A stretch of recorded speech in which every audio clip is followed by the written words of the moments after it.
नमस्कार मंडळी, मी आशू। आज आम्ही अगदी सकाळी 4 वाजता उज्जैन महाकालच्या दर्शनासाठी निघालो।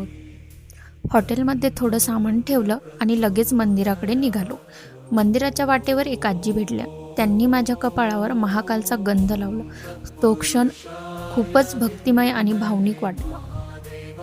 नारळ, फूल आणि पूजेचे साहित्य घेतलं आणि मग दर्शनासाठी निघालो। आणि लगेचच जोरात पाऊस सुरू झाला। सुदैवाने आम्ही जॅकेट वगैरे घेतलं होतं, म्हणून काही त्रास झाला नाही। आणि मग दर्शनासाठी रांगेत उभं राहिलो। गर्दी प्रचंड होती, जवळपास 1 तास लागला दर्शनाला। पण जेव्हा महाकालचे दर्शन झाले, तो अनुभव शब्दात सांगता येणार नाही। आत मोबाईल नेण्यास परवानगी नव्हती, म्हणून व्हिडिओ घेता आला नाही। पण बाहेर येऊन आम्ही सुंदर शंकराची मूर्ती, तिथून लगेच आम्ही घाटाकडे निघालो।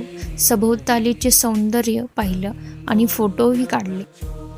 कालभैरवाच्या मंदिराकडे जाताना आम्ही कावड यात्रेचे दर्शन घेतले आणि त्यानंतर आम्ही पोचलो कालभैरव मंदिराकडे। तिथे भक्तांची अतिशय गर्दी असल्यामुळे आम्ही मुखदर्शन करून प्रसाद घेतला आणि घराकडे निघालो। व्हिडिओ आवडला असेल तर लाईक करा, शेअर करा आणि चॅनलला सबस्क्राईब करायला विसरू नका। पुन्हा भेटू पुढच्या व्हिडिओमध्ये। तोपर्यंत जय महाकाल।